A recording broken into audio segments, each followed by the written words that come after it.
সাঈদ ইবনে আব্দুর রহমানের স্ত্রী যখন সালাবাতুল আনসারী রাদিয়াল্লাহু তাআলা আনহুকে কথা বলে, তখন সালাবা রাদিয়াল্লাহু তাআলা আনহু তার অন্তরের মধ্যে একটা ভীতি পয়দা হয়ে যায়। তাৎক্ষণিকভাবে সালাবা সাঈদ ইবনে আব্দুর রহমানের স্ত্রীর হাত ছেড়ে দিয়ে কান্নাকাটি করতে করতে কাঁদতে কাঁদতে জঙ্গলের দিকে দৌড়াইতে দৌড়াইতে চলে যায়। এ নবীর উম্মতের দল, আল্লাহর নবী সাল্লাল্লাহু আলাইহি ওয়াসাল্লাম তবুক যুদ্ধ শেষ করে যখন মদিনায় রওনা দেয়, মদিনার এরিয়ার মধ্যে যখন প্রবেশ করে অন্যান্য সাহাবায়ে কেরাম নবী সাল্লাল্লাহু আলাইহি ওয়াসাল্লামকে সাহাবায়ে কেরামদেরকে রিসিপশন করার জন্য তারা আগে যায়। সাঈদ ইবনে আব্দুর রহমান বলে সকল সাহাবাকে দেখা যায়, সাহাবাকে কেন দেখা যায় না? সাহাবা কোথায়? সাহাবা কোথায়?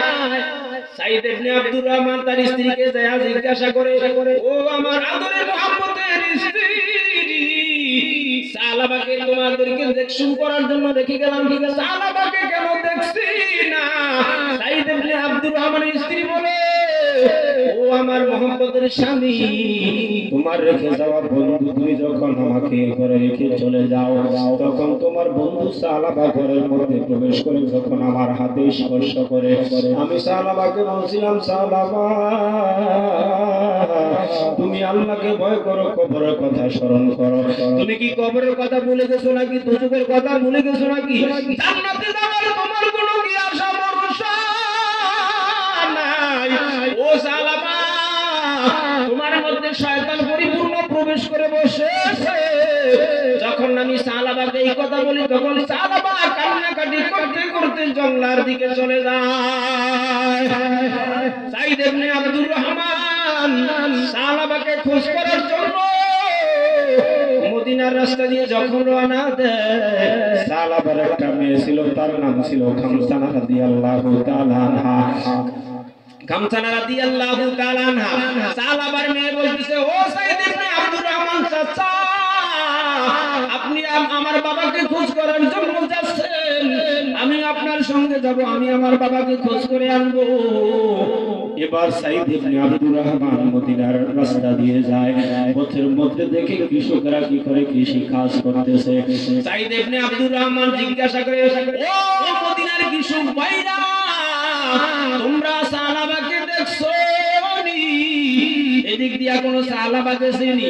এবার মদিনার কৃষকরা বলে, ও ভাই, সালাবা নামে কোনো মানুষকে তো আমরা চিনি না, তবে একটা লোক ওই যে জঙ্গলা দেখা যায়, সারাদিন লোকটা কি করে, কোথায় থাকে, কি খায় আমরা জানি না, কিন্তু যখন সূর্য অস্ত হয়ে যায়, সন্ধ্যা যখন হয়, লোকটাই জঙ্গলার মধ্যে গাছের নিচে চলে আসে, গাছের নিচে চলে এসে সেজদার মধ্যে কান্নাকাটি করতে করতে রাত কাটায়া দেয়। এবার সালাবা সেজদার মধ্যে পড়িয়া বলে, ও মালিক আল্লাহ, আমি কইলাম তোমার নাম হলো গফফার, ও মালিক আল্লাহ, আমি গুনাহ করে বসেছি, জাহান্নামের আগুন, দুজকের আগুন সহ্য করতে পারবো না। ও মালিক আল্লাহ, যতক্ষণ পর্যন্ত তুমি আমাকে ক্ষমা নাই করো, আমি আমার ঘরে ফিরে যাব না, আমি আমার স্ত্রী ছেলে মেয়েকে এই মুখ আমি আর কখনো দেখাবো না। মদিনার লোকেরা বলতেছে, ও ভাই, সালাবা নামে লোকটা তো চিনি না, এই লোকটা সন্ধ্যার সময় গাছের নিচে এসে সেজদায় পড়ে এমন কান্না দেয়, এমন কান্নাকাটি করে, তার কান্নাকাটির কারণে আমাদের শিশুরা মায়ের স্তন ছেড়ে দিয়ে তব্দ দিয়ে থাকে। নবীর উম্মতের দল, মদিনার কৃষকরা বলে, পশুরা তাদের বাচ্চা নিয়ে ঘুমায়, মা তার সন্তান নিয়ে ঘুমায়, পাখিরা নিয়ে তাদের বাচ্চাদেরকে নিয়ে ঘুমায়, কিন্তু এই লোকটা সারা রাত একটু চোখে ঘুম দেয় না। সারা রাত কান্নাকাটি করার কারণে, এই লোকটার কান্নাকাটি করার কারণে আমাদের পশুরা পর্যন্ত ঘাসেও মুখ লাগায় না। এই লোকটার কান্নাকাটি করার কারণে আমাদের পশুরা গাছে পর্যন্ত মুখ লাগায় না। সাইদ ইবনে আব্দুর রহমান তার মেয়ে খামসানা ওই গাছের কাছে দাঁড়ায় অপেক্ষা করে। সন্ধ্যা যখন হয়ে আসে সালাবাতুল আনসারী রাদিয়াল্লাহু তাআলা আনহু এসে ওই গাছের তলায় গুহার মধ্যে গর্তের মধ্যে সিজদায় পড়ে। সন্ধ্যার পরে যখন কান্নাকাটি করা শুরু করে দেয়, সাইদ ইবনে আব্দুর রহমান সালাবাকে দেখে না, কিন্তু গুনগুন সুরে কান্নাকাটি করতেছে। গুহার মুখে দাঁড়ায় সাইদ ইবনে আব্দুর রহমান বলে, ও সালাবা, কান্নাকাটি করতে হবে না, গর্তের থেকে বের হয়ে আসো। সালাবা রাদিয়াল্লাহু তাআলা বলেন, আওয়াজে তো আমি তো আপনাকে দেখি না, কে আপনি আমাকে ডাকতেছেন? তবে আওয়াজে তো মনে হয় আপনি সাইদ ইবনে আব্দুর রহমান। আওয়াজে আমি বুঝতেছি ও সাইদ ইবনে আব্দুর রহমান, আল্লাহ যতক্ষণ পর্যন্ত আমাকে মাফ না দিবে, আল্লাহ আমার ক্ষমার ঘোষণা যতক্ষণ পর্যন্ত না দিবে, আমি গুহার মধ্য থেকে আমি বের হব না। আমি আমার এই মুখ, আমার এই বিবি বাচ্চা ছেলে সন্তানকে আমি দেখাইতে চাই না।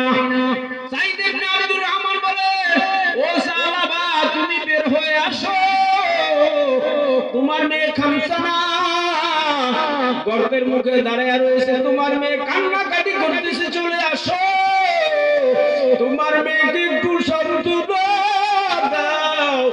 সাইদ ইবনে আব্দুর সালাবা রাদিয়াল্লাহু তাআলা বের হয়ে আসছে। বের হয়ে আসার পর সালাবা রাদিয়াল্লাহু তাআলা বলতেছে, ও সাইদ ইবনে আব্দুর রহমান, আমাকে তোমরা যদি নিতে হয় তবে একটা শর্ত আমার আছে। আমাকে অপমানিত গোলামের ন্যায় আমার হাত দুইটা ঘাড়ের সঙ্গে বেঁধে রশিতে ধরে ঘোড়ার মতো, উটের মতো তুমি আর আমার মেয়ে খামসানা টেনে টেনে আমাকে মদিনার দিকে নিয়ে যাও। সাইদ ইবনে আব্দুর রহমান সালাবার শর্ত অনুযায়ী, পরামর্শ অনুযায়ী সালাবার হাত দুইটা ঘাড়ের সঙ্গে বাঁধিয়া তার মেয়ে খামসানা রাদিয়াল্লাহু তাআলা অপমানিত গোলামের ন্যায় রশি সামনে টানিয়া টানিয়া মদিনার দিকে নিয়ে যখন রওনা দেয়, কিছু দূর যাওয়ার পর সালাবা বলে, ও সাইদ ইবনে আব্দুর রহমান, আমাকে নিয়ে উমরের দরবারে নিয়ে চলো। আমাকে উমরের দরবারে নিয়ে যাও। সাইদ ইবনে আব্দুর রহমান সালাবাতুল আনসারী রাদিয়াল্লাহু তাআলা আনহুকে ওমরের দরবারে নিয়ে যায়। ওমরকে সালাবাতুল আনসারী রাদিয়াল্লাহু তাআলা আনহু জিজ্ঞাসা করে, ওমর ভাই, আমি তো এমন অপরাধ গুনাহ করে বসেছি, আমার আল্লাহ আমাকে ক্ষমা দিবে কিনা? আমার জন্য মাফের কোনো ব্যবস্থা আছে কিনা? ওমর তো ছিল রাগী মানুষ। ওমর বলতেছে, জানের দুশমন, তুই যে পাপ করেছো, তুমি যে অন্যায় করেছো, আমার ঘরের দরজা থেকে এখনই ঢেকে যাও, আমার দরজা থেকে ঢেকে যাও। ওমর রাদিয়াল্লাহু তাআলা আনহু সালাবাকে ঘরের দরজা থেকে তাড়ায়া দেয়। এবার সালাবা বলতেছে, ও সাইদ ইবনে আব্দুর রহমান, ওমর তো বড় মেজাজি মানুষ, ওমর আমাকে তাড়াইয়া দিতে পারে, কিন্তু নবীর জানের জান পরাণের পরাণ যেই আবু বকর ছিল নবীর গুহার সঙ্গী, সকলে ঘুমায়া গেছে, আবু বকর নবীর সাথে হিজরত করার জন্য ঘুমায় নাই। আবু বকর বড় দয়ালী, শান্ত শিষ্ট, আল্লাহর নবীর সাহাবী। আবু বকর বড় শান্ত শিষ্ট সাহাবী। আমাকে আবু বকরের কাছে নিয়ে যাও, আবু বকরকে জিজ্ঞাসা করব, আল্লাহ আমাকে মাফ দিবে কিনা, আমার জন্য কোনো মাফের ব্যবস্থা আছে কিনা? সাইদ ইবনে আব্দুর রহমান সালাবাতুল আনসারী রাদিয়াল্লাহু তাআলা আনহুকে আবু বকরের দরবারে,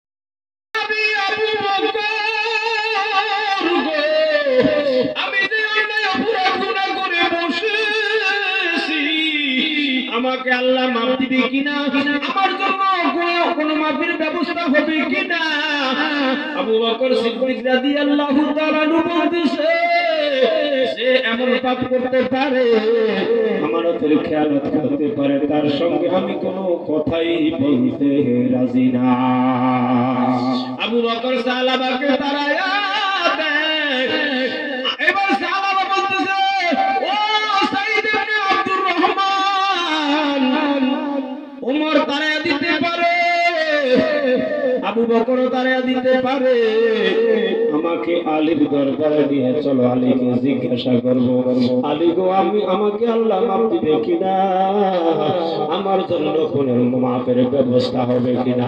সাঈদ ইবনে আব্দুর রহমান সালাবাতুল আনসারী রাদিয়াল্লাহু তাআলা আনহুকে আলী রাদিয়াল্লাহু তাআলা আনহুর দরবারে নিয়ে যায়। সাহাবা আলী রাদিয়াল্লাহু তাআলা আনহুকে জিজ্ঞাসা করে, আলী গো, ও আল্লাহর নবীর জামাতা, যার স্ত্রী হবে বেহেশতি নারীদের সর্দার, যার হাতে থাকবে বেহেশতি নারীদের বেহেশতে